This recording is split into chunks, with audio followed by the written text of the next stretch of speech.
कबीर। इतिहास जिन्हें कबीर दास के नाम से जानता है। कबीर वह नाम जिसने भेदभाव की जंजीरों को तोड़ा और इंसानियत की राह दिखाई। उन्होंने धार्मिक और सामाजिक पाखंडों को खुली चुनौती दी। उन्होंने अपनी साधारण भाषा में गहरे दर्शन को व्यक्त किया, जिससे हर व्यक्ति उनकी वाणी को आसानी से समझ सके।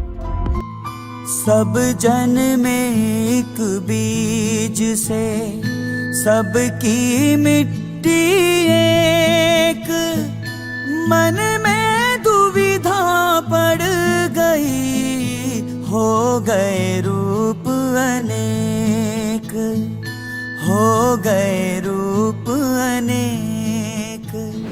कबीर साहिब जी के दोहे हर व्यक्ति को अपनी ओर चुंबक की तरह खींच लेते हैं, चाहे वो व्यक्ति किसी भी जाति या मजहब का हो, पढ़ा लिखा हो या अनपढ़ हो। इतनी मिठास, इतना अपनापन, जैसे कबीर जी के दोहे शब्द नहीं बल्कि आत्मा की आवाज हो। यही कारण है कि आज सारी दुनिया कबीर जी की दीवानी है। गोविंदो खड़े काकेला गोपाल,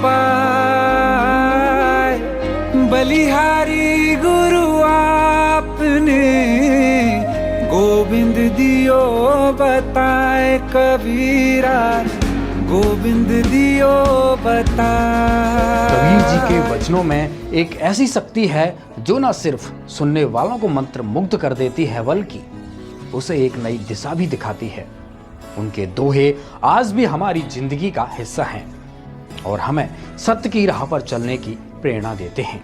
आइए आज हम उस महान व्यक्तित्व जिसे कबीर कहते हैं, उनकी इस धरती पर गुजारे गए लम्हों के पन्नों को एक बार फिर पलट कर देखते हैं।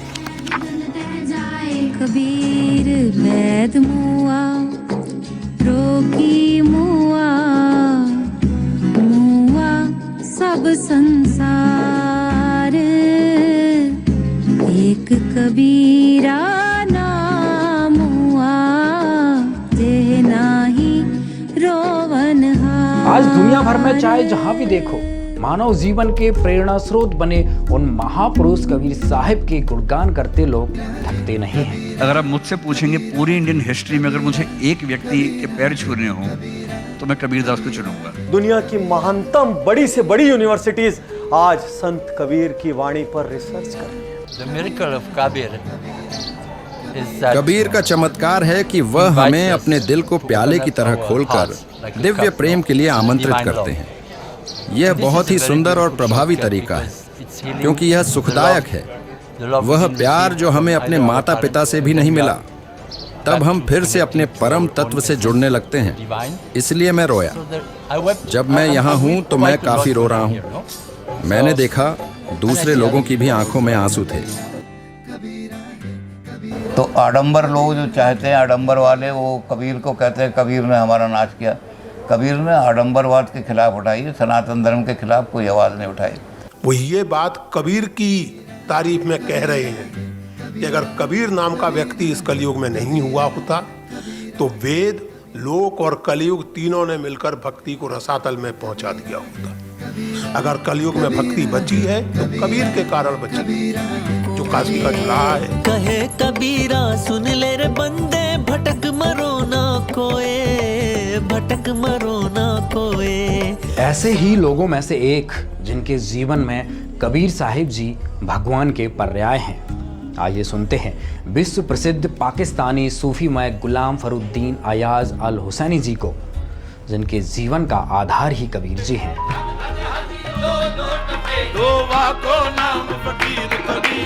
कबीर कहाँ से आए थे, किस इलाके से आए थे, ये मालूम है आपको? कबीर को बहुत गहराई से मैंने पढ़ा है, और मैंने न सिर्फ पढ़ा है बल्कि मैं कबीर से मिला हूँ, मैंने कबीर को देखा है, मैं कबीर को जानता हूँ। कबीर मेरा मजमून है, कबीर मेरा टॉपिक है, तो मैं कबीर के ऊपर कोई बार्गेनिंग करने को तैयार नहीं हूँ। कबीर जो हैं सिर्फ वाहिद हैं कि जो नंगी शमशीर है। कबीर ने कोई कंप्रोमाइज नहीं किया। कबीर ने जो देखा वो कहा, और जो सच देखा वो कहा, और सच के अलावा कुछ नहीं कहा। हद हद टपे सो औलिया और बेहद टपे सो पीर, हद हद टपे सो और बेहद टपे सो पीर, हद अनहद दोनों टपे सो वाको नाम फकीर कबीरा, वाको नाम फकीर कबीरा, वाको नाम फकीर। कबीर साहिब जी की वाणियों को संजोग कर जो ग्रंथ बना उसको कबीर बीजक के नाम से जाना जाता है। जितना भी मैंने उसका अध्ययन किया उसमें उन्होंने अपनी वाणियों में वर्णित साखी शब्द और रमैनियों के रूप में जो एक सर्वोच्च शक्तिमान सच्चिदानंद घन ब्रह्म का जिक्र किया है वो अद्वितीय, अनन्य और अवर्णनीय है। दुनिया में जिसने कबीर को जिस रूप में भी जाना, कबीर जी उसी रूप में उसकी ज़िंदगी का आधार बन गए। वो साहित्यकारों के लिए कवि थे, सूफियों के लिए खुदा, संतों के भगवान थे, परंतु वे स्वयं अपनी वाणियों में सदैव जिस अनादि अनंत सर्वशक्तिमान पूर्ण ब्रह्म परमात्मा के बारे में दुनिया को चेताया करते थे, वे उससे दुनिया के सब लोग, मैं कहूँगा, अनभिज्ञ हैं। उस अलौकिक ज्ञान को उनके सिवाय दुनिया में कोई नहीं समझा पाया। जैसे उनकी एक वाणी है, एक राम दशरथ का बेटा, एक राम घट घट में लेटा, एक राम ने जगत पसारा, एक राम इन सब से न्यारा, चारों को छोड़ जो पंचम को ध्यावें, कहें कबीर वो हम तक आवें। तो ये जो पांचवें राम का जिक्र है, इस पांचवें राम का जिक्र साहेब कबीर के सिवाय दुनिया में कोई नहीं करता। इसका मतलब कोई ऐसा रहस्यमयी तत्व ज्ञान अवश्य है जो कबीर साहिब के सिवाय इस धरती पर ना तो किसी के पास था और ना किसी के पास है। वो हिंदी के पहले जन कवि हैं, महाकवि भी कहना चाहिए। हिंदी भाषा को एक साहित्य का दर्जा दिलाने वाले सबसे बड़े कवि कबीर ही हैं, सबसे पहले कवि। उससे पहले हिंदी को लोक भाषा माना जाता था, लेकिन कबीर जैसे कवि ऐसे थे जिन्होंने हिंदी को एक साहित्यिक भाषा का दर्जा दिलाया। वह भी ऐसी भाषा में जो सीधी सरल भाषा थी, और वह भाषा ऐसी हो गई कि आप देखें कि बहुत सारे संप्रदाय उसको धार्मिक उपदेश की तरह ग्रहण करते हैं। यहाँ तक कि गुरु ग्रंथ साहब जैसी कृति में भी सबसे ज़्यादा कबीर की वाणी। कबीर मेरी सिमरनी रसना ऊपर रामा, आद जुगादी सगल भगत ताको सुख विश्रामा। कबीर की कविताई में, की शायरी में एक चुंबकत्व है, चुंबक वो खींचता है अपनी तरफ। ये कबीर की बहुत बड़ी खूबी है, और यही वजह है कि कबीर आज भी जिंदा है और न जाने कितने हजारों और लाखों साल भी जिंदा रहेंगे। आज हम चाहे दुनिया के किसी भी कोने में चले जाएं, कबीर साहिब जी और उनके द्वारा उस सर्वोच्च शक्तिमान परमात्मा के बारे में बताए गए ज्ञान की सुगंध दुनिया के हर कोने में बिखरी पड़ी है, और उससे कोई भी अपने आप को अछूता नहीं रख पाता। आइए सुनते हैं अमेरिका के प्रसिद्ध आध्यात्मिक विचारक और कवि रिचर्ड एगनबर्गर जी को।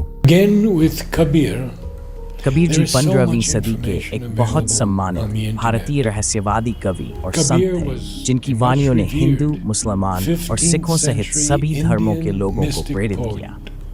उनके बहुत सारे दोहे सिखों के पवित्र गुरु ग्रंथ साहिब में शामिल हैं। हालांकि उनके जन्म के बारे में विवरण अस्पष्ट है। ये तो पता है कि उनका पालन पोषण एक मुस्लिम परिवार में हुआ था, और बाद में वे हिंदू गुरु रामानंद के संपर्क में आए। एक स्वतंत्र विचारक की तरह उन्होंने हिंदू और इस्लाम दोनों के अनुयायियों द्वारा किए जाने वाले व्यर्थ और अर्थहीन अनुष्ठानों पर सवाल उठाया और समझाया कि सच्चा परमात्मा केवल उसी व्यक्ति के साथ है जो धर्म के मार्ग पर है, और वह पृथ्वी पर सभी प्राणियों को अपना ही समझते हैं। दुनिया के सभी बड़े बड़े साहित्यकार, इतिहासकार कबीर जी को भक्ति काल के सबसे प्रसिद्ध कवि के रूप में मानते हैं, संत शिरोमणि मानते हैं।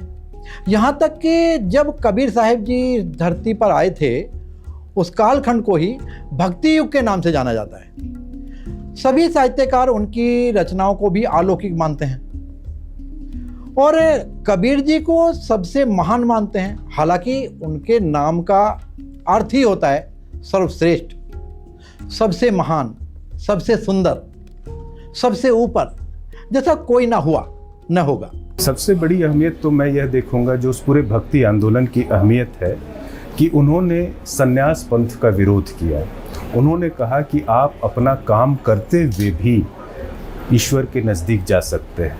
मन की भावना अच्छी होनी चाहिए और आपकी जीवन शैली सादी होनी चाहिए। आप कबीर जिंदगी भर कपड़ा बुनने का काम करते रहे, उन्होंने कभी भी काम करना छोड़ा नहीं। वास्तविकता में कबीर साहब कौन हैं, जिनका जादू आज भी सारी दुनिया के सर पर चढ़कर बोल रहा है?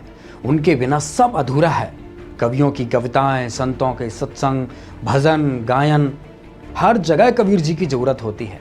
इसलिए हमें भी कबीर जी को पूरा जानने और समझने की जरूरत पड़ी कि ऐसी क्या बात है कबीर जी में जो उनसे कोई भी आज अछूता नहीं है। इसी सफ़र के तहत हमारी खोजबीन में हमें एक पुस्तक मिली, कबीर परमेश्वर। पुस्तक का शीर्षक ही झकझोर देने वाला था। इसमें स्वयं कबीर जी को परमेश्वर बताया गया है। 14वीं शताब्दी से लेकर 21वीं शताब्दी तक 600 वर्षों के इस कालखंड में हमें किसी भी व्यक्ति की ऐसी कोई रिसर्च नहीं मिली जो सार्वजनिक तौर पर कबीर जी को भगवान बता रहा हो। लेकिन इस पुस्तक में विभिन्न प्रमाणों के साथ 100% कबीर साहिब जी को भगवान होने का दावा किया गया है। आखिर ऐसा क्या लिखा है इस पुस्तक में, आइए जानते हैं। ज्येष्ठ मास की शुक्ल पूर्णमासी विक्रमी संवत 1455 सन 1398 सोमवार को भी ब्रह्म मुहूर्त का समय सूर्योदय से लगभग 1.5 घंटा पहले होता है। मैं स्नान करने के लिए जा रहे थे। नीमा रास्ते में भगवान शंकर से प्रार्थना कर रही थी कि हे दीनानाथ, आप अपने दासों को भी एक बच्चा बालक दे दो। आपके घर में क्या कमी है प्रभु, हमारा भी जीवन सफल हो जाएगा। दुनिया के व्यंग्य सुन सुनकर आत्मा दुखी हो जाती है। मुझ पापिन से ऐसी कौन सी गलती किस जन्म में हुई है जिस कारण मुझे बच्चे का मुख देखने को तरसना पड़ रहा है। हमारे पापों को क्षमा करो प्रभु, हमें भी एक बालक दे दो। यह कहकर नीमा फूट फूट कर रोने लगी। तब नीरू ने धैर्य दिलाते हुए कहा, हे नीमा, हमारे भाग्य में संतान नहीं है। यदि भाग्य में संतान होती तो प्रभु शिव अवश्य प्रदान कर देते। आप रो रो कर आंखें खराब कर लोगी। बालक भाग्य में है नहीं जो वृद्ध अवस्था में उंगली पकड़ लेता। आप मत रो, आपका बार बार रोना मेरे से देखा नहीं जाता। ये कहकर नीरू की आंखें भी भर आईं। इसी तरह प्रभु की चर्चा व बालक प्राप्ति की याचना करते हुए उसी लहर तारा तालाब पर पहुंच गए। प्रथम नीमा ने प्रवेश किया, पश्चात नीरू ने स्नान करने को तालाब में प्रवेश किया। सुबह का अंधेरा शीघ्र ही उजाले में बदल जाता है। जिस समय नीमा ने स्नान किया था उस समय तक तो अंधेरा था। जब कपड़े बदलकर पुनः तालाब पर उस कपड़े को धोने के लिए गई जिसे पहनकर स्नान किया था, उस समय नीरू तालाब में प्रवेश करके गोते लगा लगाकर मल मल कर स्नान कर रहा था। नीमा की दृष्टि एक कमल के फूल पर पड़ी जिस पर कोई वस्तु हिल रही थी। प्रथम नीमा ने जाना कोई सर्प है जो कमल के फूल पर बैठा अपने फन को उठाकर हिला रहा है। उसने सोचा कहीं यह सर्प मेरे पति को न डस ले। नीमा ने उसको ध्यानपूर्वक देखा। वह सर्प नहीं है, कोई बालक था जिसने एक पैर अपने मुख में ले रखा था तथा दूसरे को हिला रहा था। नीमा ने अपने पति से ऊंची आवाज में कहा, देखिए जी, एक छोटा बच्चा कमल के फूल पर लेटा है, वह जल में डूब न जाए। नीरू स्नान करते करते उसकी ओर न देखकर बोला, नीमा, बच्चों की चाह ने तुझे पागल बना दिया है। अब तुझे जल में भी बच्चे दिखाई देने लगे हैं। नीमा ने अधिक तेज आवाज में कहा, मैं सच कह रही हूं, देखो, सचमुच एक बच्चा कमल के फूल पर वह रहा, देखो देखो। नीमा की आवाज में परिवर्तन व अधिक कसक देखकर नीरू ने उस ओर देखा जिस ओर नीमा हाथ से संकेत कर रही थी। कमल के फूल पर नवजात शिशु को देखकर नीरू ने आव देखा न ताव झपटकर कमल के फूल सहित बच्चा उठाकर अपनी पत्नी को दे दिया। नीमा ने परमेश्वर कबीर जी को सीने से लगाया, मुख चूमा, पुत्रवत प्यार किया। जिस परमेश्वर की खोज में ऋषि मुनियों ने जीवन भर शास्त्राविधि विरुद्ध साधना की, उन्हें नहीं मिला। वही परमेश्वर भक्तमती नीमा की गोद में खेल रहा था। जिस शांतिदायक परमेश्वर को आनंद की प्राप्ति के लिए प्राप्त करने की इच्छा से साधना की जाती है, वही परमेश्वर नीमा के हाथों में सीने से लगा हुआ था। उपरोक्त घटना के प्रत्यक्ष दृष्टा प्रतिदिन की तरह ज्येष्ठ मास की पूर्णमासी विक्रमी संवत 1455 सन 1398 सोमवार को एक अष्टानंद नामक ऋषि, जो स्वामी रामानंद ऋषि जी के शिष्य थे, काशी शहर से बाहर बने लहर तारा तालाब के स्वच्छ जल में स्नान करने के लिए गए। ब्रह्म मुहूर्त का समय था। ब्रह्म मुहूर्त का समय सूर्योदय से लगभग 1.5 घंटा पूर्व का होता है। ऋषि अष्टानंद जी ने लहर तारा तालाब में स्नान किया। वे प्रतिदिन वहीं बैठकर कुछ समय अपनी पाठ पूजा किया करते थे। ऋषि अष्टानंद जी ध्यान मग्न होने की चेष्टा कर ही रहे थे। उसी समय उन्होंने देखा कि आकाश से एक प्रकाश पुंज नीचे की ओर आता दिखाई दिया। वह इतना तेज प्रकाश था, उसे ऋषि जी की चर्म दृष्टि सहन नहीं कर सकी। जिस प्रकार आंखें सूर्य की रोशनी को सहन नहीं कर पाती, सूर्य के प्रकाश को देखने के पश्चात आंखें बंद करने पर सूर्य का आकार दिखाई देता है, उसमें प्रकाश अधिक नहीं होता।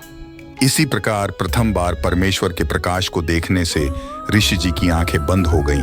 बंद आंखों में शिशु को देखकर फिर से आंखें खोली।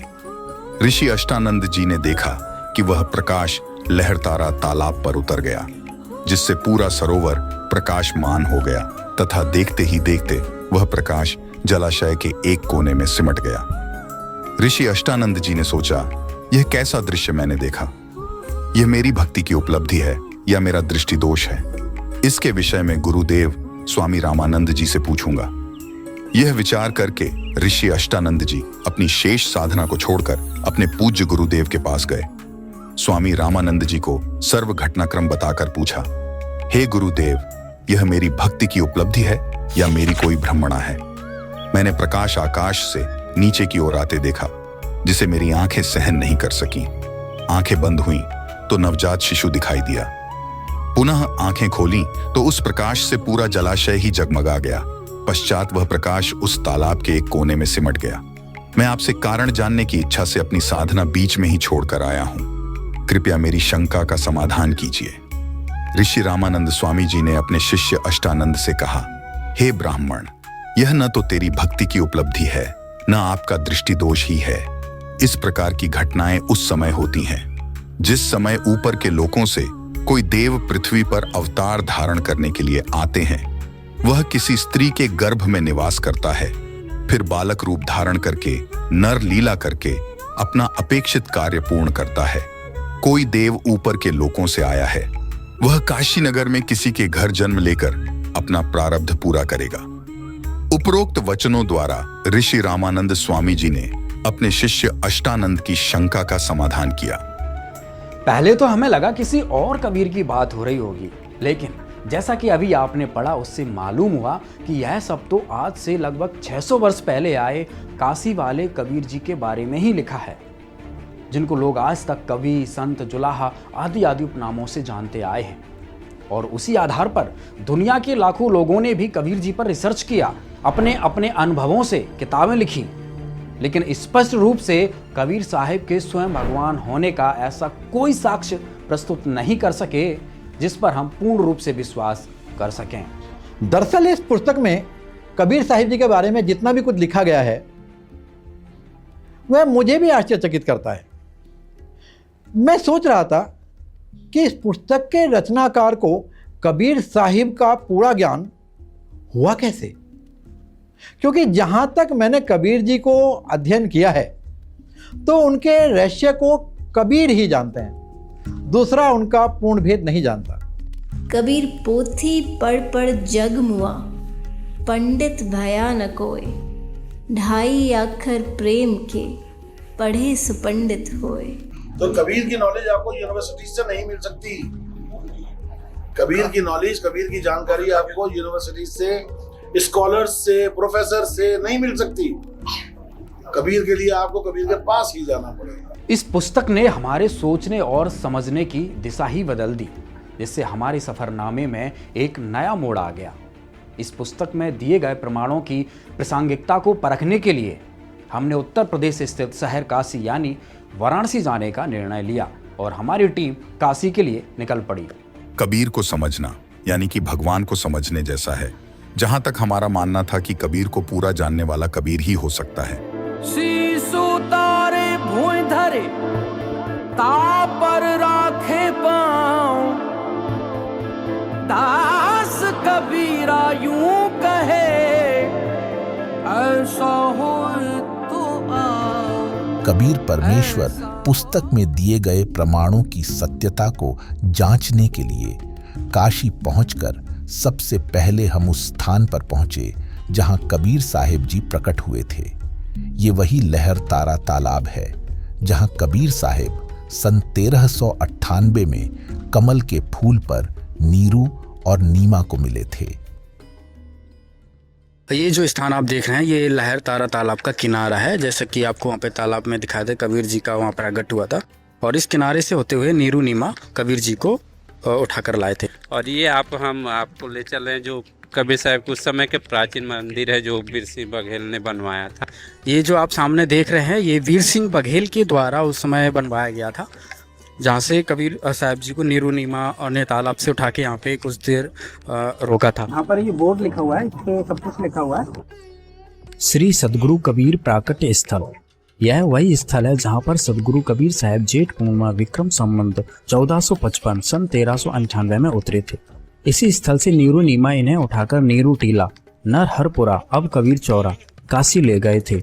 यह मंदिर अति प्राचीन है। इसे आचार्य श्रुति गोपाल साहेब एवं राजाधिराज वीर सिंह बघेल ने विक्रम संवत 1585 माघ सुदी नमी को बनवाया था, जो आज भी अपने मूल रूप में विद्वान है।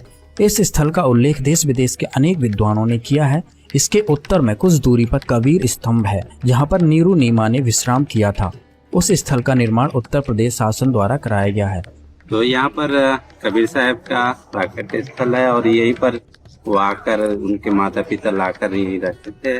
और ये उस समय का प्राचीन मंदिर है जो उस समय भी विद्वान थे। यहाँ पर आश्रम उस समय अष्टानंद करके यहाँ एक ऋषि हुआ करते थे जी, वो इसकी आश्रम है। और ये मंदिर वो प्राचीन है। और ये आप देखेंगे पूरा तालाब है, ये लहर ताल, ये गंगा और वर्णा 80 यानी कि ये और लहर तारा के जो तीनों चारों के बीच में जो है वो काशी है। जब लहर गंगा जी अपने पूरे लहर देखते थे बरसात में, तो ये पूरे भरा हुआ स्थल होता था। सर, हमारी किताबों में कबीर साहब जी का जीवन परिचय आता है जिसमें लिखा हुआ है कि कबीर जी का जन्म जो विधवा ब्राह्मणी के गर्भ से हुआ है। इस बारे में आप क्या कहेंगे? ये तो सरासर ये ब्राह्मणों के अपने तरह से बनाया, क्योंकि विधवा ब्राह्मणी क्या होते तो उसके खानदान सारी चीज पता होता है और वो क्यों छोड़ के जाते उसके सारे कुल का पता होता, और तब वो नीरू नीमा को नहीं मिलते हैं। और क्योंकि ऐसा मान्यता है कबीर जी को प्रगट स्थल प्रगट है, ऐसा मान्यता है।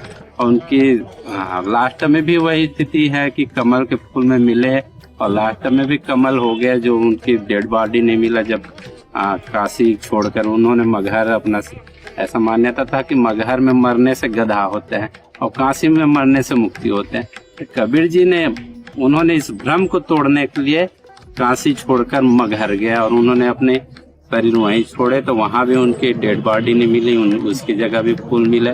और जो फूल और चादर मिले तो फूल का मंदिर बनाया गया, और वहाँ के जो मुसलमान शासक बिजली खां पटा उन्होंने मजार बनाया, और वहीं से कुछ फूल लाकर जहाँ कबीर जी रहा करते थे वहाँ पर एक समाधि दिया गया। यहाँ पर ही ये जो अष्टानंद का विवरण आता है कि जब कबीर जी प्रकट हुए थे तो अष्टानंद को एक प्रकाश दिखा था, तो वो अष्टानंद जी यहीं पर बैठ के तपस्या कर रहे थे। आज भी उनकी यहाँ पे अष्टानंद की, ये आप सामने देखिए, ये उनकी समाधि बनाई गई है। यहाँ से जो उनसे हम जानेंगे। सर, अष्टानंद के बारे में क्या बताएंगे आप? अष्टानंद जी उस समय जो ऐसा मान्यता था कबीर जी को थे, वो उसकी एक तरह संरक्षक थे और वो यहाँ पर बैठते थे, और बाद में उनकी ये समाधि यहाँ पर दिया गया। उस समय भी ये आश्रम हुआ करते थे। कबीर जी जब प्रकट हुए थे तो उन्होंने उन आंखों से देखा हुआ था, इस चीज का प्रमाण? हाँ जी, उन्होंने देखा था कि कुछ प्रकाश आया, फिर बाद में उनको नीरू नीमा को मिला तब भी पता चला। तो यहाँ पर दोस्तों अभी दिखाया ये अष्टानंद की यहाँ पे समाधि बनी हुई है। तो जो इतिहास में 600 साल पुराना इतिहास है, कोई ज्यादा लाखों वर्ष पुराना इतिहास नहीं है जिसको ना माना जाए। इससे अब एक चीज सिद्ध हो गया, ग्राउंड रिपोर्ट आपको दिखाई, इस पे स्पष्ट हो गया कि कबीर जी सशरीर प्रकट हुए थे। यहाँ के जो लोग हैं इनको मूल जानकारी है कि कबीर जी का किसी भी माता पिता से उनका जन्म नहीं हुआ था, वो सशरीर प्रकट हुए थे। तालाब से किनारे से यहाँ पे नीरू नीमा लेके आए थे। उनकी यादगार में यहाँ पे वीर सिंह बघेल ने यह यादगार बनाई, और इसी स्थान पर यहाँ पर अष्टानंद, जब कबीर जी का प्रकट हुआ, जब आसमान से प्रकाश का गोला एक आया तो अष्टानंद ने देखा था, तो यहाँ पे अष्टानंद की एक समाधि बनी हुई है। सर, कुछ लोगों का मानना है कि कबीर साहब जी का जन्म विधवा ब्राह्मणी से हुआ है, इस बारे में आप क्या कहेंगे? हम लोग बीजक जो पढ़ते हैं तो एक तालाब दिखाया गया कि इसी तालाब में उनकी पैदाइश हुआ है और वहाँ से नीरू और नीमा लेके इसी मठ में उनको लालन पालन किए, ज्ञान लिए कभी चौरा से। आपसे पहले ही कह चुके हैं, तुम लोग लिख देते हैं कि जानती है, लेकिन हम तो यही मानते कबीर साहब का जन्म कमल के फूल पर हुआ था। सच्चाई है सर, खाली फूलों पर ही, अगर फूलों पर समाप्त हुए ना, फूलों से समाप्त हुए, जहाँ 2 ठप फूल मिले। आप कबीर जी को क्या मानते हो? हम तो संत मानते हो, कवि मानते हो, सदगुरु मानते हो, भगवान मानते हो? दुनिया के सबसे बड़ा भगवान तो नहीं है, एकदम सच्चाई है। आज जो स्थिति लहरतारा की बनी हुई है, जो कि ओरिजिनल प्लेस कहा जाता है कि यहाँ पे कबीर जी को, तो इस बारे में क्या कहेंगे? पहले कितना बड़ा तालाब था, आप तो यहाँ पे शुरू से रह रहे हैं, तो यहाँ की क्या स्थिति थी वो बताइए एक बार। अब ये 7 किलोमीटर लंबा है तालाब है, अब सिकुड़ते उड़ते कब्जा होते होते अब ये आधा किलोमीटर बच गया है, 1 किलोमीटर। और कहा जाता है कि उनका जन्म लहरतारा में हुआ था, जो कि वो एक उनको कमल के फूल पे तालाब में पाया गया था। सदियों से काशी के लहरतारा तालाब के किनारे रहने वाले लोगों से हमने बातचीत की। उनके अनुसार कबीर साहिब स्वयं भगवान हैं, जो शिशु रूप बनाकर काशी में लहरतारा नामक तालाब में कमल के फूल पर प्रकट हुए थे। हम आपको याद दिला दें कि यह तालाब कबीर परमेश्वर नामक पुस्तक में दिए गए साक्ष्य को प्रमाणित करता है। नीरू नीमा लहरतारा तालाब से बालक रूप कबीर साहिब को कबीर चौरा लेकर चले गए, जिसको नीरू नीमा टीला नाम से भी जाना जाता है। सबसे पहले आपको वो जगह दिखाते हैं जहां नीरू नीमा ने कबीर जी का पालन किया। इस स्थान को नीरू नीमा टीला के नाम से जाना जाता है। कबीर साहिब जी की यहीं पर कुटिया थी। मिट्टी की कुटिया होने के कारण जीर्ण शीर्ण हो चुकी थी। अब पुनः इसी स्थान पर एक कुटिया यादगार के रूप में बनाई जा रही है। यह नीरू नीमा की समाधि स्थल है।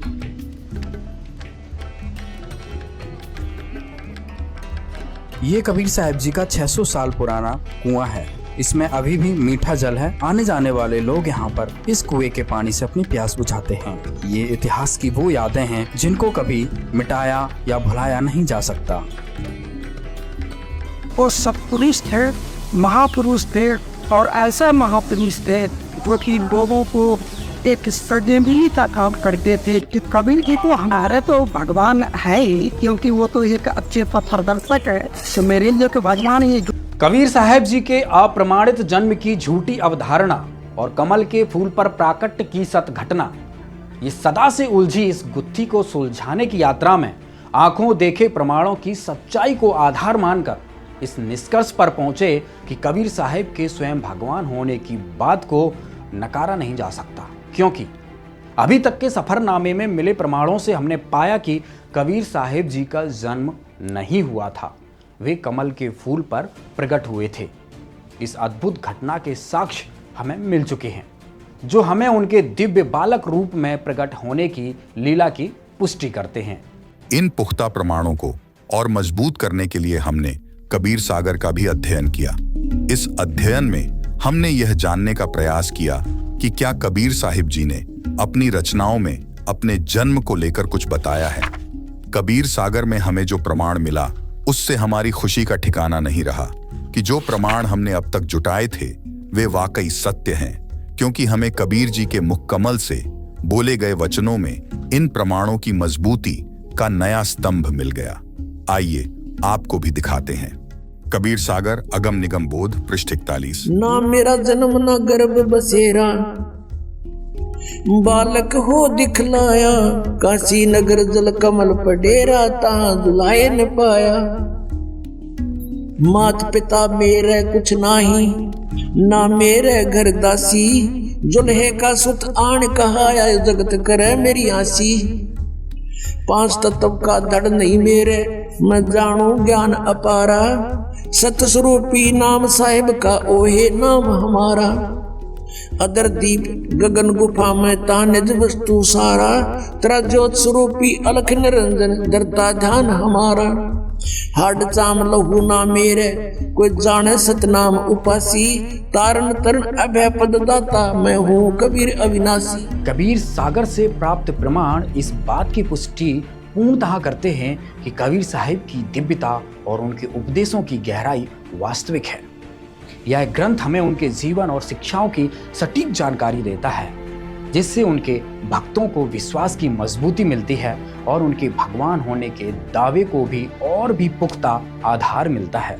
जितनी विस्मयकारी इस कबीर परमेश्वर नामक पुस्तक में कबीर साहिब जी के जन्म की जानकारी है, उनके इस पृथ्वी लोक को छोड़कर सतलोक गमन की घटना भी कुछ कम रहस्यमयी नहीं है। इस पुस्तक के अनुसार कबीर साहिब मगहर नामक स्थान से सशरीर अपने धाम सतलोक चले गए। उसके बाद इस भ्रम को तोड़ने के लिए कि जो मगहर में मरता है वह गधा बनता है और काशी में मरने वाला स्वर्ग जाता है। बंदी छोड़ कहते थे कि सही विधि से भक्ति करने वाला प्राणी चाहे वह कहीं पर प्राण त्याग दे, वह अपने सही स्थान पर जाएगा। उन नादानों का भ्रम निवारण करने के लिए कबीर साहिब ने कहा कि मैं मगहर में मरूंगा और सभी ज्योतिषी देख लेना कि मैं कहां जाऊंगा, नरक में जाऊंगा या स्वर्ग से भी ऊपर सतलोक में। कबीर साहिब ने काशी से मगहर के लिए प्रस्थान किया। बीर सिंह बघेला और बिजली खां पठान ये दोनों ही सतगुरु के शिष्य थे। बीर सिंह ने अपनी सेना साथ ले ली कि कबीर साहिब वहां पर अपना शरीर छोड़ेंगे। इस शरीर को लेकर हम काशी में हिंदू रीति से अंतिम संस्कार करेंगे। यदि मुसलमान नहीं मानेंगे तो लड़ाई करके शव को लाएंगे। सेना भी साथ ले ली। अब इतनी बुद्धि है हमारी। हर रोज शिक्षा दिया करते कि हिंदू मुसलमान दो नहीं हैं। अंत में फिर वही बुद्धि। उधर से बिजली खां पठान को पता चला कबीर साहिब यहाँ पर आ रहे हैं। बिजली खां पठान ने सदगुरु तथा सर्व आने वाले भक्तों तथा दर्शकों की खाने तथा पीने की सारी व्यवस्था की और कहा कि सेना तुम भी तैयार कर लो, हम अपने पीर कबीर साहिब का यहाँ पर मुसलमान विधि से अंतिम संस्कार करेंगे। कबीर साहिब के मगहर पहुंचने के बाद बिजली खां ने कहा कि महाराज जी स्नान करो। कबीर साहिब ने कहा कि बहते पानी में स्नान करूंगा। बिजली खान ने कहा कि सदगुरु देव यहाँ पर साथ में एक आमी नदी है, वह भगवान शिव के श्राप से सूखी पड़ी है, उसमें पानी नहीं है। जैसी व्यवस्था दास से हो पाई है पानी का प्रबंध करवाया है, लेकिन संगत बहुत आ गई। नहाने की तो बात बन नहीं पाएगी। पीने का पानी पर्याप्त मात्रा में बाहर से मंगवा रखा है। कबीर साहिब ने कहा कि वह नदी देखें कहां पर है। उस नदी पर जाकर साहिब ने हाथ से ऐसे इशारा किया था जैसे यातायात ट्रैफिक का सिपाही रुकी हुई गाड़ियों को जाने का संकेत करता है। वह आमी नदी पूरी भरकर चल पड़ी। यह आमी नदी वहां पर अभी भी विद्यमान है। सब ने जय जयकार की। साहिब ने कहा कि एक चद्दर नीचे बिछाओ, एक मैं ऊपर ओढ़ूंगा, क्योंकि वे तो जानी जान थे। कहने लगे कि ये सेना कैसे ला रखी है तुमने। अब बिजली खां पठान और बीर सिंह बघेला आमने सामने खड़े हैं। उन्होंने तो मुंह लटका लिया और बोले नहीं। वे दूसरे हिंदू और मुसलमान बिना नाम वाले बोले कि जी हम आपका अंतिम संस्कार अपनी विधि से करेंगे। दूसरे कहते हैं कि हम अपनी विधि से करेंगे। चढ़ा ली बाहें, उठा लिए हथियार तथा कहने लगे कि आ जाओ। कबीर साहिब ने कहा कि नादानों, क्या मैंने यही शिक्षा दी थी 120 वर्ष तक। इस मिट्टी का तुम क्या करोगे? चाहे फूंक दो या गाड़ दो, इससे क्या मिलेगा? तुमने क्या शिक्षा ली मेरे से? सुन लो, यदि झगड़ा कर लिया तो मेरे से बुरा नहीं होगा। वे जानते थे कि ये कबीर साहिब परम शक्ति युक्त हैं। यदि कुछ कह दिया तो बात बिगड़ जाएगी। शांत हो गए, पर मन में यही थी कि शरीर छोड़ने दो, हमने तो यही करना है। वे तो जानी जान थे। उस दिन गृह युद्ध शुरू हो जाता, सत्यानाश हो जाता, यदि साहिब अपनी कृपा न बख्शते। कबीर साहिब ने कहा कि एक काम कर लेना, तुम मेरे शरीर को आधा आधा काट लेना, परंतु लड़ना मत। ये मेरा अंतिम आदेश सुन लो और मानो। इसमें जो वस्तु मिले उसको आधा आधा कर लेना। महीना माघ शुक्ल पक्ष, तिथि एकादशी, विक्रमी संवत 1575 सन 1518 को कबीर साहिब ने एक चद्दर नीचे बिछाई और एक ऊपर ओढ़ ली।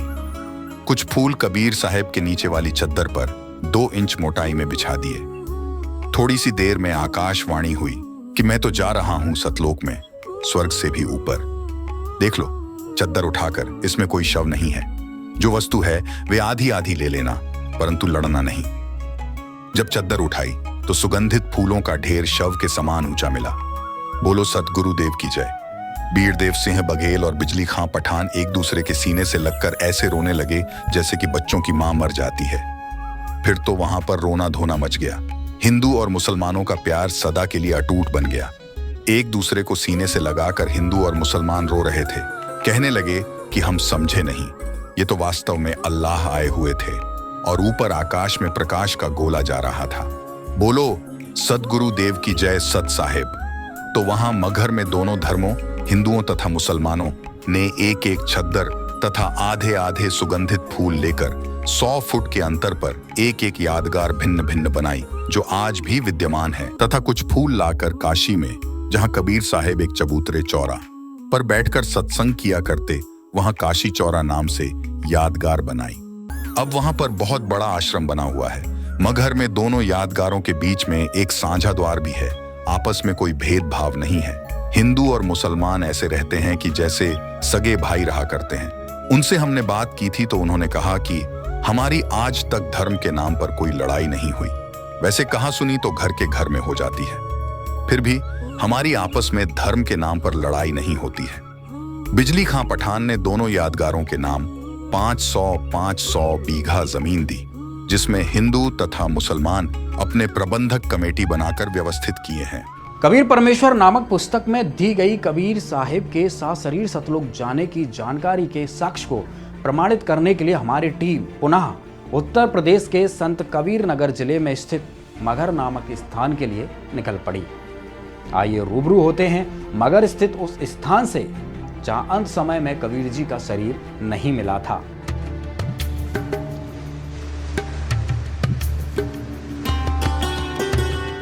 यह समाधि स्थल का मुख्य द्वार है। यहाँ से गुजरते हुए समाधि स्थल पर पहुँचते हैं।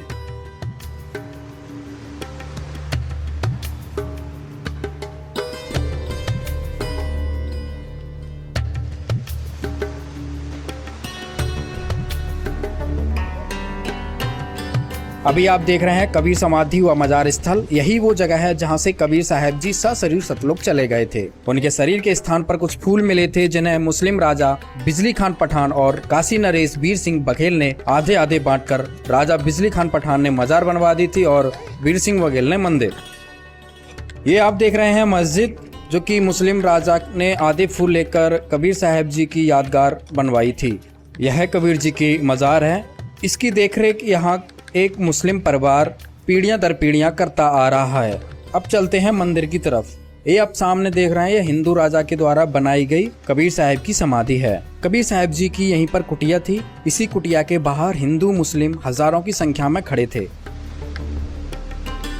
कबीर जी के शरीर को लेकर अपने अपने धर्म की मान्यताओं के अनुसार उनका अंतिम संस्कार करना चाहते थे। इसी बात को लेकर लड़ने के लिए वो तैयार हो गए थे। कबीर साहब ने फिर दोनों राजाओं को समझाया था। अंत में कबीर साहब ने कहा था, आप लोगों को हमारा शरीर नहीं मिलेगा, जो भी वस्तु मिले उसको आधा आधा कर लेना। कबीर साहब जी इसी स्थान से सशरीर सतलोक चले गए थे। कबीर साहब के आदेश अनुसार दोनों राजाओं ने अपनी अपनी धार्मिक मान्यताओं के अनुसार उन फूलों की समाधि बनवा दी। ये है आमी नदी, जो कि मंदिर और मजार के पीछे से बहती है। ये नदी भी कबीर साहिब के समृद्ध शक्ति का साक्ष्य है, जो कि आज भी मौजूद है। कबीर परमेश्वर नामक पुस्तक में कबीर साहिब जी के बारे में दी गई सभी जानकारियां अक्षरशः सही साबित हुई। यहाँ तक के सफर से अब हम दृढ़ता के साथ कह सकते हैं कि हाँ, कबीर साहिब का न जन्म हुआ न मरण हुआ, वह सशरीर दुनिया में आए थे और हम सबको सत्य ज्ञान देकर सशरीर ही अपने धाम को चले गए। अतः यहाँ यह कहना अतिशयोक्ति नहीं होगा कि कबीर साहिब ही अविनाशी परमात्मा हैं। यदि आज के इस कालखंड में कबीर साहिब जी इस धरती पर मानव रूप में अवतरित होते और 600 वर्ष पूर्व दिए गए ज्ञान को, उस तत्व ज्ञान को दुनिया को बताते, तो उनकी स्थिति आज क्या होती? अगर कबीर आज जीवित होते, सौभाग्य से या संभवतः दुर्भाग्य से, तो अनेक जेलों में सड़ रहे होते। क्योंकि कबीर ने जिस तरह के सवाल उठाए, जिस तरह की गहरी चोट की, वो चोट आज तो किसी भी 10-12 लोगों की भावनाएं आहत हो जाती हैं और पुलिस कार्रवाई शुरू हो जाती है। एक बात और, वे व्यक्ति आज से 600 साल पहले हुए और उनके बारे में यह भी कहा जाता है कि अगर आज वो होते तो ना जाने कितने मुकदमे हो गए होते उन पर। जी, उन्हें कबीर कहते हैं। मैं सोचता हूं कबीर में कितनी ताकत थी। बनारस के एक बड़े प्रच्छन्न अभिजात्य ब्राह्मणवाद के बीच में खड़े होकर और उस समय खिलजी राजवंश के प्रचुर इस्लामिक आवेग के बीच खड़े होकर हमारे खानदान ने एक ऐसा फकीर पैदा करा है जिसने घाट पर खड़े होकर डंडा लेकर दोनों को दौड़ाया। अरे हिंदून राह न पाई, अरे हिंदून राह न पाई, गागर अपनी छुअन न दे, यह देखो हिंदुआई। कहते अरे हिंदून राह न पाई, गागर अपनी छुअन न दे, वैश्या के पायंदर सो में ये देखो हिंदुआई, मुसलमान के पीर औलिया मुर्गी मुर्गा खाई, खाला केरी बेटी भी हमें घर में करे सगाई। काकर पाथर जोड़ कर मस्जिद लई बनाए, ताचड़ मुल्ला बांग दे, क्या बहरा हुआ खुदाए, काकर पूजे हर मिले तो मैं पूजू पहाड़, या से तो चाकी भली पीस खाए संसार। आज लिखने में अगर कोई लिख ले ऐसी बात तो परसों उसके खिलाफ फतवे हो जाएंगे और छठे दिन उसके घर में आग लग जाएगी। लेकिन ऐसे समय में जब इस्लामिक सत्ता थी और बनारस में खड़े होकर उस फकीर ने डंडा उठाकर जो लिखा, आज ये लिखे जाने की जरूरत है। यदि आज कबीर होते तो या तो जेल में होते, या पागल खाने में होते, या अस्पताल में होते। यहाँ यह बात भी कम विस्मयकारी नहीं है कि वर्तमान में इस तत्व ज्ञान को इस पुस्तक में संकलित करने वाले संकलनकर्ता आज जेल में ही हैं। उन महापुरुष का नाम है संत रामपाल जी महाराज। अब इसमें कोई शक की गुंजाइश नहीं रह जाती, क्योंकि कबीर साहिब को पूरा जानने वाला, कबीर मार्ग पर चलने वाला, कबीर की तरह खरी खरी बोलने वाला, वो कोई और नहीं, वो समर्थ कबीर ही है।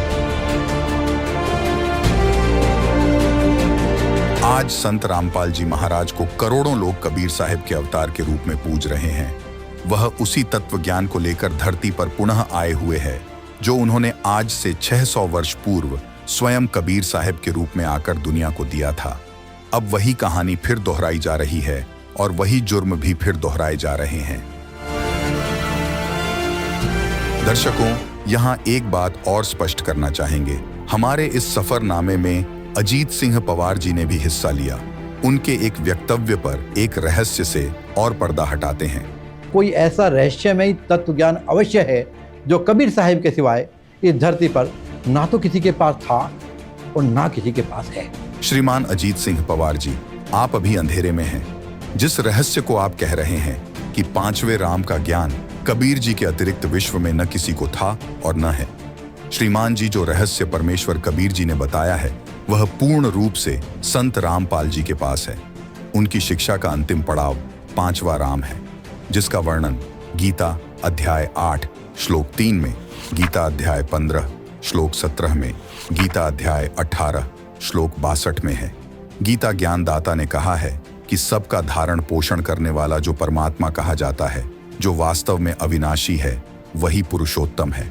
वह मेरे से अन्य है, उस परमेश्वर की शरण में जा, तब आपको वह सनातन परम धाम यानी सतलोक, अविनाशी लोक प्राप्त हो जाएगा, जिसका वर्णन गीता अध्याय 15 श्लोक 1 से 4 कहा है कि तत्वदर्शी संत से ज्ञान समझकर उसके पश्चात परमात्मा के उस परम पद की खोज करनी चाहिए, जहां जाने के बाद साधक लौटकर संसार में कभी नहीं आता।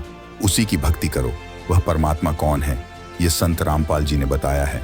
उसकी संपूर्ण जानकारी के लिए देखें हमारी विशेष वीडियो, जिसका शीर्षक है सनातनी पूजा के पतन की कहानी, संत रामपाल जी की जुबानी भाग 2, जिसका लिंक इसी वीडियो के डिस्क्रिप्शन बॉक्स में दे दिया है। परमात्मा की खोज के सफरनामे में काशी से मगहर तक के इस ऐतिहासिक सफर से स्वसिद्ध हो गया कि कबीर साहिब जी ही परमात्मा है। इसके साथ एक बात की और आधारशिला मजबूत हुई कि आज वर्तमान में कबीर साहिब जी को परमेश्वर बताने वाले संत रामपाल जी महाराज के अलावा दूसरा कोई है भी नहीं। संत रामपाल जी महाराज आज से नहीं बल्कि 4 दशकों से लगातार इस बात पर दृढ़ता से कायम है कि कबीर ही पूर्ण परमेश्वर है। इसी सफर में आज से कई वर्षों पहले संत रामपाल जी महाराज स्वयं अपने भक्तों के साथ काशी से लेकर मगहर तक उन स्थानों पर गए जिनकी सत्यता से आज आप रूबरू हुए। आइए वो मनोहर पल भी देखते हैं जो कैमरे में कैद हुए थे। कर्म है, आपके जो प्रारब्ध कर्म है वो आपके साथ है, और एक तरफ रखे हुए हैंडपंप लगा हुआ है, मेरे शब्द हैंडपंप है, परमात्मा पानी है। वैसे परमात्मा को प्रव्यापक कहते हैं, परंतु सर्वव्यापक होते हुए भी हमें कोई लाभ नहीं मिलता जब तक हम संत शरण में नहीं आते। ठीक इसी प्रकार पानी जमीन में है, हैंडपंप बिना वो बाहर नहीं आ सकता। इसलिए बताया कि गुरु गोविंद दोनों खड़े, एक तरफ मटका में पानी रखा, एक तरफ नलका। बताइए मैं कौन से न आदर दो जिससे मुझे लाभ मिलता रहा। तो उसने देखा कि नलके से पानी मिला है तो नलका ज्यादा पूजनीय है, पानी तो कल खत्म हो जाएगा। इसी प्रकार कहते हैं कबीर हरि के रेत का और गुरु की संग में जा, कबीर गुरु जो रेत जाता फिर हर नींद रहता है। मटके का पानी जैसा आपका प्रारंभ उसका खत्म हो गया शुभ कर्म, आप फिर गुरु के पास जाइए और वहां से मटका फिर भर लाइए। अगर पानी नलका खराब हो गया तो पानी को नहीं मिला, गुरु आपसे जीवित हो गया, उनके आपके प्रति उनके तो ऐसा आ गया भावना, तो फिर आप इस लाभ से वंचित हो जाओगे जैसे गुरु से पाना था।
जब स्वामी रामानंद जी ने कबीर साहिब जी को अपने गुरु रूप में स्वीकार किया, तब रामानंद जी के सभी ब्राह्मण शिष्य उनसे विमुख हो गए थे।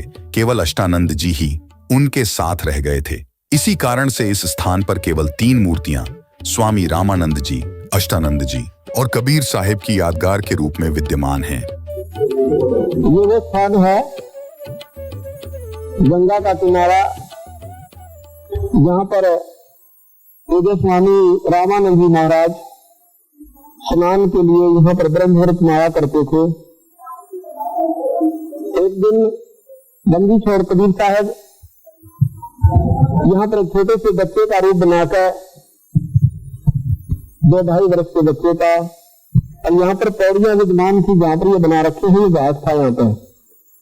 यादाश्त वास्ते ही उन्होंने ये सारा संतों ने अपना ये तय करना पड़ा कि कहीं उनकी यथार्थता गुम न हो जाए, आने वाला समय में पहचान न रहा है। ये सच्चाई आपके सामने होगी। यहाँ पे हो सकता है कोई नहीं सोचता वैसे झूठ बोलते हो, ये किसी ने देखा है। आपकी पीढ़ी भी तो इस बात को प्रमाणित करती जाएंगी कि हमारे माता पिता, हमारे दादे परदादे गए थे और ये बता गए थे हम 8 देवता है 100 सत्य है। ये सतगुरु की यथार्थता आगे और हजारों का घर करेगी। जो खोज के बात की जाएगी हम देख पाएगा यहाँ पर, फिर अगले गुंजाइश नहीं रहती सच्ची बात को झूठ को उनकी। यही कारण है कि हमारे कबीर पंथ को उभरने दिया लोगों ने। क्यों नहीं उभर दिया? क्योंकि इनके जो यथार्थ चीजें थी वो स्वीकार नहीं हुई। अब हमारे सामने बंदी छोड़ का पूरा प्रमाण है, जहाँ वो प्रगट हुए, जहाँ उनका लाली पालन और लीलाकरी वह देखा है, जहाँ दीक्षाली वो देखी। अब चलेंगे वहां पर मगहर में, जहाँ पर उनकी अंतिम यात्रा थी, और जहाँ से अपने सपनों को 120 वर्ष तक इन अनजान आत्माओं को चेता कर अपने स्वदेश को सशरीर लौट गए। वहाँ पर उनके फूल पाए थे, भारत का शरीर भी मिला। बोल सतगुरु देव।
जब प्रार्थना की तो सदगुरु ने ये नदी भी बहा दी। ये साथ में आपने देखा होगा, आमी नदी नाम है इसका।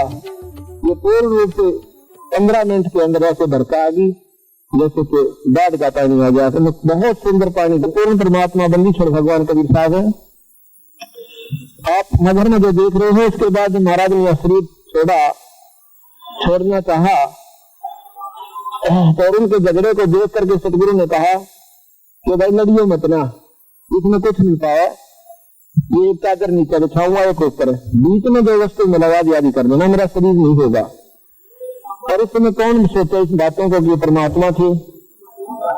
तो थोड़ी देर के बाद और ऊपर आकाश से आकाशवाणी करी कि देखो भैया मैं जा रहा हूँ। ऊपर देखा तो एक प्रकाश का गोला आकाश को जा रहा है और चादर उठाकर देखो है तो सुगंधित फूल पाए। एक चादर हिंदुओं ने, एक मुसलमानों ने आधे आधे फूल लेकर यहाँ पर मजार बना दी मुसलमान भाइयों ने, और कुछ फूलों का अंश यहाँ पर गाड़ के दूर सिंह बघेला ने यहाँ पर ये मंदिर बनवा दिया। सतकवि समाधि कीना मगर पियाना सतगुरु कीना मगर पियाना हो, दोनों दीन चले संग जाकर वो हिंदू मुसलमाना हो।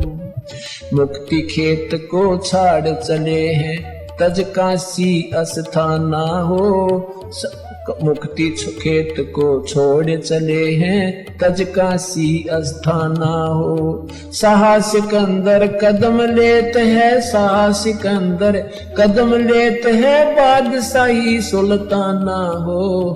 कीना मगर दोनों दीन संग चले संग जाके हिंदू मुसलमाना हो, दोनों दीन चले संग जाके हिंदू मुसलमाना हो।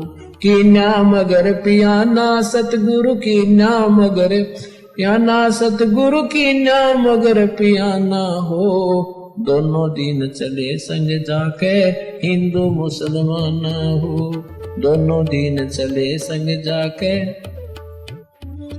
मुसलमाना हो। चार वेद के वक्ता संग हैं वो खोजी बड़े बयाना हो, सालग राम सुरत सेवे वो ज्ञान समुद्र दाना हो। सट दर्शन जाके संग चाले वो गावत वाणी नाना हो, अपना अपना इष्ट संभाले वो बचे पोथी पाना हो। चादर फूल बिछाए सतगुरु जो देखे सकल जिहाना हो, चार दाग से रहत जुलती वो अवगत अलख अमाना हो।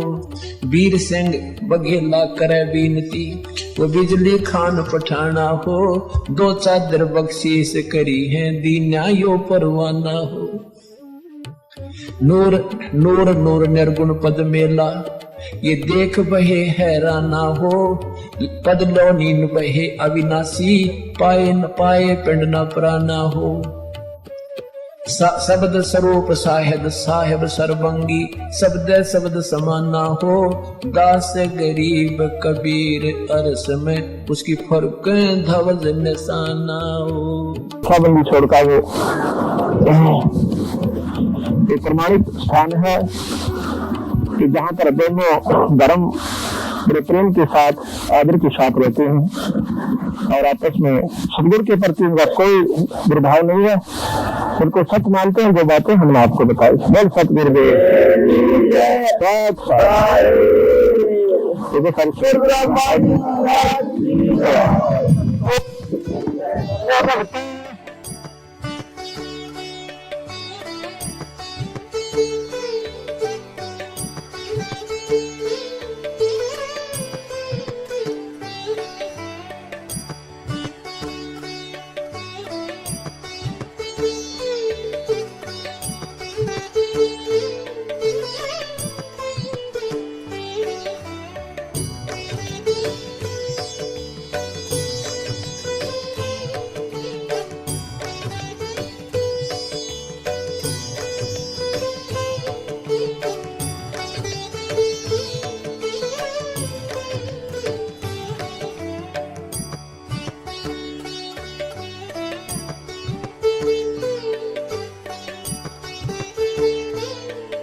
उस परम पिता परमेश्वर परम पूज्य कबीर जी, जो एक जुलाहा जाति में, एक झोपड़ी में रहने वाला, एक धोती लंगोटी में रहने वाला, और उसको भगवान मानना बालकों का खेल है, लेकिन वो परमात्मा हैं और थे और रहेंगे, क्योंकि हम समझ नहीं सके।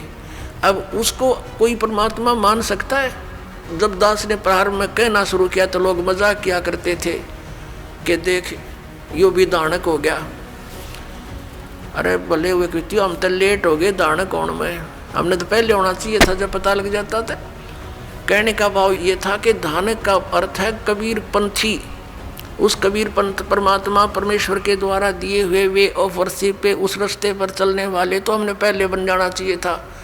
हमारे दादे परदादों ने बन जाना चाहिए था। वह भूत बने फिरे नकली संतों और पंथों, इन गुरुओं के शास्त्र विरुद्ध ज्ञान को सुन सुनकर। तो कहने का भाव ये पुण्यात्मा, शास्त्र विरुद्ध साधना करने से हम बहुत हानि उठा चुके हैं। उस दानक जुलाहे कबीर जी को और भगवान मानना, ये भी एक 8वां जुबा के 10वां जुबा समझ लियो। लेकिन वो भगवान है ही, हमारे ना मानने से उनकी वो प्रभुता समाप्त नहीं हो सकती, क्योंकि हम नहीं पहचान पा रहे लाल है ये, हमें विश्वास नहीं हो पा रहा। तो ये हमारी बाल बुद्धि का ही परिणाम है।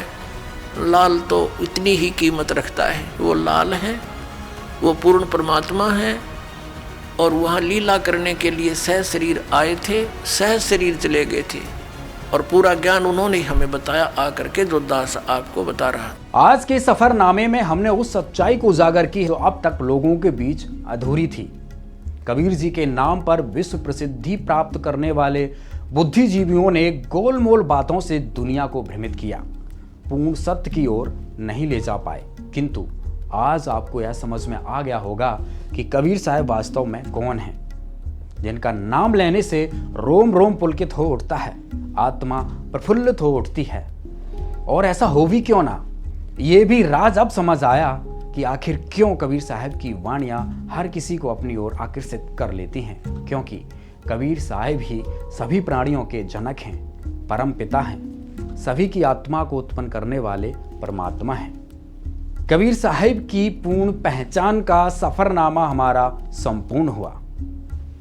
धन्यवाद।